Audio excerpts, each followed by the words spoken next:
Many young people are realising that the best way to experience the world is to volunteer their time to make a difference.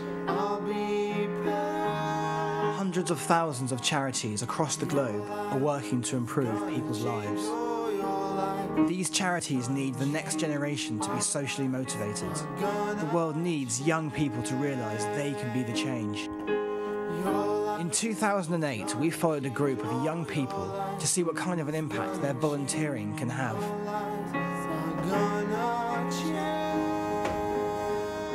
The young people we will follow make up Team Peru and will be volunteering their time and raising money for the charity Kiya Survivors. Kiya Survivors was set up by Susie Butler at age 21 in the year 2000. The charity works in Peru and supports abused, disabled and abandoned children, providing them with much needed love, security and education.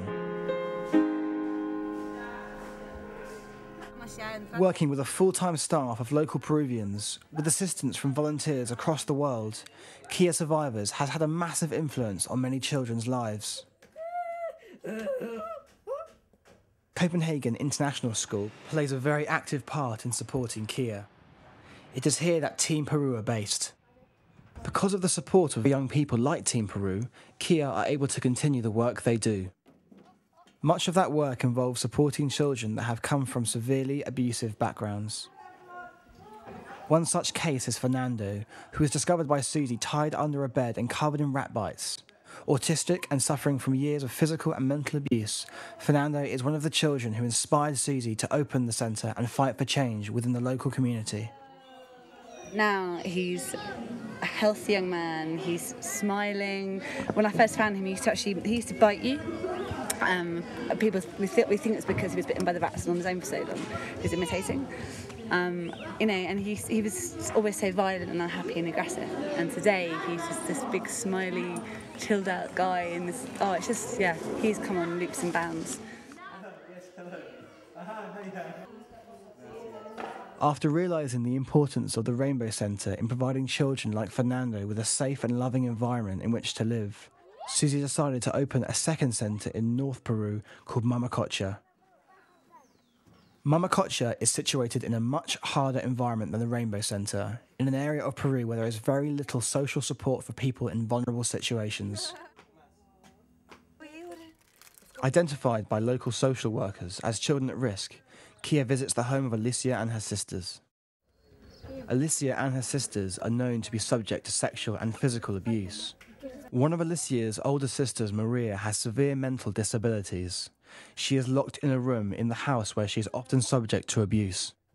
Coordinating with local organisations, Kiya are fighting for custody of the girls to provide them with a safe home. Unfortunately, disabled children in Peru often face a hard time as some people see them as the devil's children and curses from God.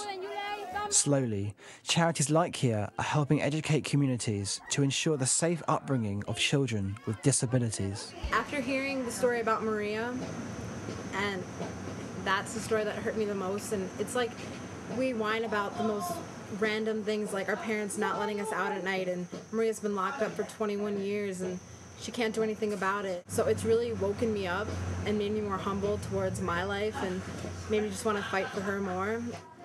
Es una diferencia con los otros proyectos porque el proyecto de Kiya Survivors es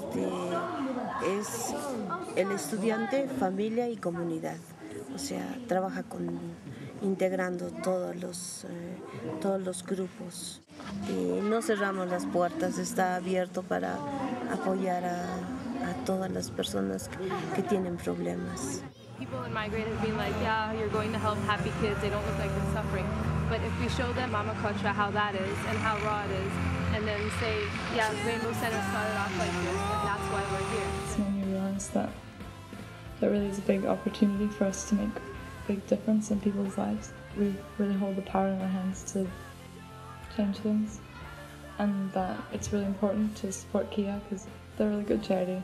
They know what they're doing, but they just need this financial backup. And that's something we can help with because we're so fortunate and we're over here. Kiya's work with school groups provides a brilliant example of how young people can and are making a difference.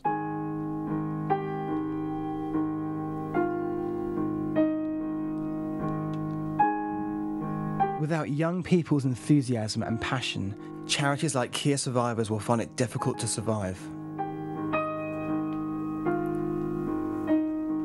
Projects like these allow people the opportunity to experience a side of the world which can often seem very distant and remote, and can be all too easily forgotten. This group of young people will go back to their countries with renewed vigour, not only to continue the fight for Kiya survivors, but with lasting memories of the importance charity work can have on people's lives. You know that I'll be back. I'll be back.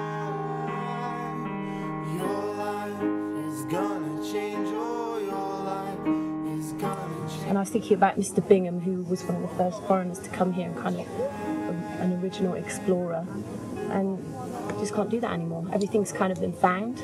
So I think that Team Peru, we're the next explorers, because it's about people now, it's about cultures, and it's about really exploring how we all live together and how different and similar we are, and how we can help each other in the future. Where you